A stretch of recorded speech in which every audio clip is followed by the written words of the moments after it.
हिंदी आपकी मजबूत रहे तो सीसेट यूपी पीसीएस का तो आराम से आप निकाला। बोर्ड में अंदर पहुंचने के बाद सारे डर खत्म हो गए। 27 क्वेश्चन करंट के उससे आए। डिस्कशन करेंगे क्वेश्चन आपने कैसे सही किया, मैंने कैसे सही किया, तो उसका अलग इंपैक्ट पड़ता है। हेलो दोस्तों, नमस्कार। मेरा नाम है विभांशु। स्वागत है आप सभी का हमारे एक और नए वीडियो में। तो दोस्तों अभी हमें उत्तर प्रदेश लोक सेवा आयोग प्रयागराज भवन के बाद, जहां पर इस समय यूपीपीएससी 2023 का भी इंटरव्यू चल रहा है। कैंडिडेट्स अपना इंटरव्यू देकर बाहर निकल रहे हैं। चलिए इनसे जाने के अंदर का माहौल किस तरीके रहा, साथ साथ इन्होंने अपनी तैयारी कैसे की और यहाँ अभी इंटरव्यू देने आए तो किस तरीके के क्वेश्चन वगैरह यहाँ पर पूछे गए। बस आप लोग वीडियो में एंड तक बने रहिएगा। हेलो सर, इंटरव्यू कैसा रहा?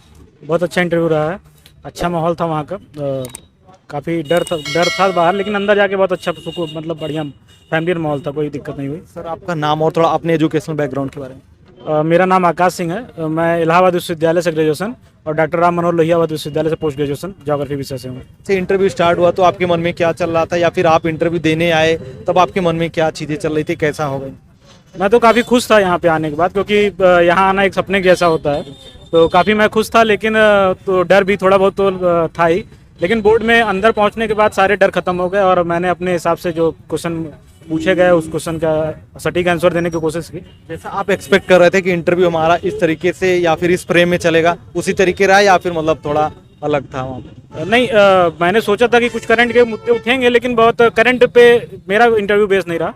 मेरा इंटरव्यू अपने सब्जेक्ट पे, जो ज्योग्राफी सब्जेक्ट था, उससे काफ़ी कुछ रिलेटेड क्वेश्चन पूछे गए, जैसे जलवायु परिवर्तन पे क्वेश्चन, एग्रीकल्चर पे क्वेश्चन।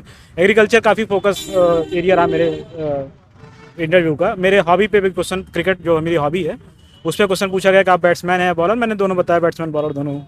अच्छा सर, जैसे कि अभी ऑप्शनल तो हट चुका था, इस बार आ चुका था यूपी स्पेशल के 2 पेपर आ चुके थे। तो क्योंकि पहले जब इंटरव्यू होते थे तो कहीं ना कहीं आपके ऑप्शनल से क्वेश्चन पूछे जाते थे, तो क्या उससे भी क्वेश्चन पूछे गए जो यूपी स्पेशल के 2 पेपर ऐड हुए थे? हाँ, यूपी स्पेशल से क्वेश्चन पूछे गए थे कि आपको डीएम बनाया जाए कहाँ, वैसे मतलब सिचुएशनल बेस्ड क्वेश्चन थे यूपी के जो भी क्वेश्चन थे। बाकी जिलों की संख्या और ये सब चीज़, कुछ फैक्ट भी थे उसमें शामिल थे।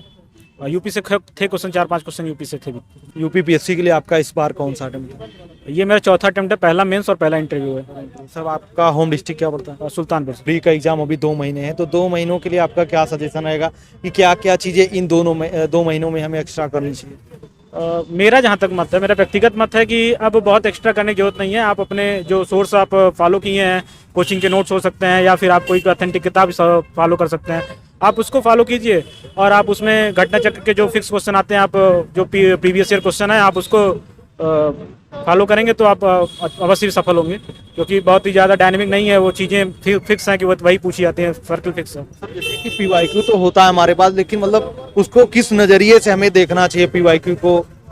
पीवाईक्यू ही आपकी सफलता का बेस आधार होता है, क्योंकि 60 से 70 क्वेश्चन आपको वहाँ से मिल जाएंगे। आप करंट के 20-30 क्वेश्चन आप सही करते हैं तो आप बॉर्डर पार कर जाएंगे। तो आप पीवाईक्यू को बेस मान के चलिए। बाकी आपने कोचिंग वगैरह की होगी या फिर आप किसी ऑथेंटिक किताब पे बिलीव कर रहे हो, तो आपके 10-20 क्वेश्चन जो इधर पीवाईक्यू से करेंगे वो उधर कवर हो जाते हैं, कोई समस्या नहीं होती। करंट अफेयर वगैरह की बात करें तो इसके लिए क्या सोर्स हमें रखना चाहिए? करंट अफेयर्स के लिए आप 2 सोर्स फॉलो कर सकते हैं। जैसे घटना सार हुई अभी आई हुई है, और घटना चक्र जो है, जो वो आई दृष्टि जो क्या बोलते हैं उसको, घटना चक्र ही बोलते हैं, तो वो हो सकता है। उससे मैं लास्ट ईयर 27 क्वेश्चन मैंने एग्जैक्ट मिला है, तो 27 क्वेश्चन करंट के उससे आए थे। तो इस तरह से वो सोर्स फॉलो कर सकते हैं आप करंट के लिए। बाकी मंथली आप कोई भी मैगजीन मार्केट में मिलती है, आप कोई भी मैगजीन फॉलो करें, बहुत विशेष इफेक्ट उसका नहीं पड़ता हमको, जहाँ तक लग रहा है हमको। वो मैं बता रहा हूँ, जैसे 27 क्वेश्चन वहाँ से थे, 30-31 क्वेश्चन ही आते हैं, 27 आपको वहाँ से मिल ही जा रहा है, तो आपको बहुत भागने की कोशिश जरूरत नहीं है। कितना महीना पुराना मतलब हमें करंट फॉलो, 6 महीना या फिर 1 साल? हाँ, 6 महीने आप कर सकते हैं। बेसिकली 3 से 4 महीने का ही मामला होता है। बाकी आप वो आई दृष्टि जो आती है घटना चक्र की, उससे आप काम भर का आपको अच्छा हो जाएगा। मीडियम क्या रहा आपका? मीडियम मेरा हिंदी मीडियम है। सर सीसेट के लिए क्या आप बताना चाहेंगे, कैसे आपने उसके लिए तैयारी की थी? सीसेट तो जैसे कोचिंग की सीरीज वगैरह से काम का तैयार रहता है। वैसे भी इंटर तक मेरा साइंस बैकग्राउंड रहा है। मैथ्स थोड़ी ठीक है। हिंदी मेंस में हमें पढ़नी होती है, हम पहले पढ़ लेते हैं, तो 20-22 क्वेश्चन हमारे हिंदी को हो जाते हैं, तो फिर आदमी पार हो जाता है। हिंदी आपकी मजबूत रहे तो सीसेट यूपी पीसीएस का तो आराम से आप निकाल ले जाएंगे। टेस्ट सीरीज वगैरह आपने इसके लिए प्रीलिम्स के लिए कहीं ज्वाइन किया था? हाँ, मैंने संस्कृति आईएएस के प्रीलिम्स के लिए टेस्ट सीरीज ज्वाइन की थी। तो टेस्ट सीरीज कितना इंपॉर्टेंस रहता है टेस्ट सीरीज का, खासकर प्रीलिम्स के एग्जाम में? काफ़ी भूमिका है टेस्ट सीरीज की। आप ऐसे क्वेश्चनों से रूबरू होंगे और आप अपनी कुछ कमजोरियों को भी देख पाएंगे, जो कमजोरियां आप में हैं।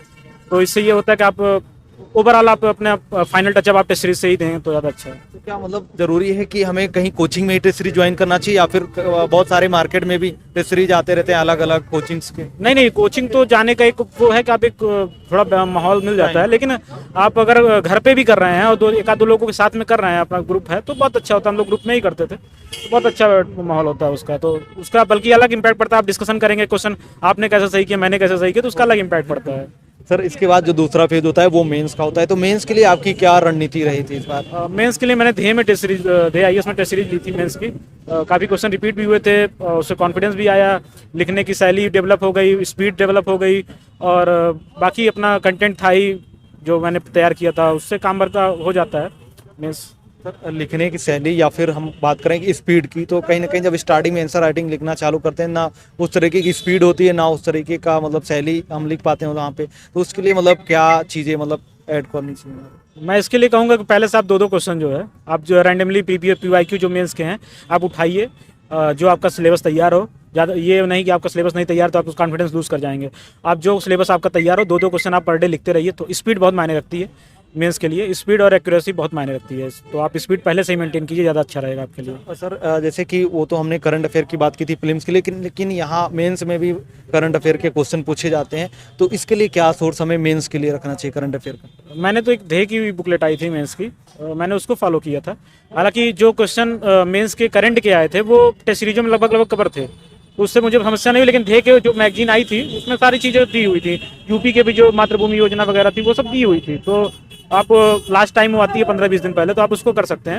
उससे ज़्यादा आपको करने की करंट की यूपी पीसीएस में जरूरत नहीं है। यूपीएससी के लिए तो अलग की बात है, यूपी पीसीएस में उससे ले जाते हैं। जब शुरुआत में आपने तैयारी स्टार्ट की थी कहीं कोचिंग वगैरह लिया था या किस तरीके से तैयारी स्टार्टिंग की? हाँ, मैंने संस्कृति में मैं कोचिंग किया हूँ, संस्कृति आईएएस में। सर हमारे साथ बहुत सारे छात्र जुड़े जो कि कहीं ना कहीं यूपीपीएससी की तैयारी कर रहे हैं, तो उनके लिए आपका कोई सजेशन या सुझाव रहेगा? बस अपने लक्ष्य के प्रति ईमानदार रहिए, सफलता बस मिलेगी। हम लोग भी कुछ बात ज़्यादा नहीं था, यहाँ तक पहुँचे हैं तो ईमानदारी से हमने अपना लक्ष्य फॉलो किया। जो हम टारगेट सेट करते थे उसके प्रति हम ईमानदार रहते थे। थोड़ा सा टाइम टेबल के बारे में जानना चाहेंगे। बहुत सारे लोग मतलब अपना टाइम टेबल बनाते हैं लेकिन चीज़ें कहीं ना कहीं कुछ लोग की फॉलो होती हैं, कुछ लोग की नहीं हो पाती, तो क्या आप भी अपने तैयारी के दौरान कोई टाइम टेबल ऐसा बना के रखते थे कि मतलब रात में पढ़ना या दिन में पढ़ना, किस तरीके से? नहीं, मैं टारगेट बेसिस स्टडी करता था। मैंने अगर ये टारगेट रखा है आज मेरा दिन का ये टारगेट है तो मैं उसको अचीव करने की कोशिश करता था। मैं टाइम टेबल पे नहीं आता था क्योंकि इस स्टडी लाइफ में थोड़ा सा टाइम टेबल का वो नहीं है, तो मैं अपने दिन भर का टारगेट जो मेरा रहता था मैं उसे अचीव करने की कोशिश करता था। इसके लिए टाइम टेबल मैंने नहीं बनाया। इस बार सर पेपर 5 और 6 जो यूपी स्पेशल का ऐड हुआ था तो कहीं ना कहीं चीज़ें सबके लिए नहीं थी, तो क्या आपने क्या सोर्स उसके लिए फॉलो किया था? मैंने एक टेस्ट वर्ड की बुकलेट आई थी, वो मैपिंग बेस्ड थी, बहुत अच्छी बुकलेट थी वो और एक यूथ कंपटीशन ने निकाली थी क्वेश्चन आंसर फॉर्मेट में, उसको फॉलो किया था। बाकी किताब में मैंने दृष्टि आईएएस की कुछ किताबें पढ़ी थी उसके लिए। Sir thank you so much. Thank you.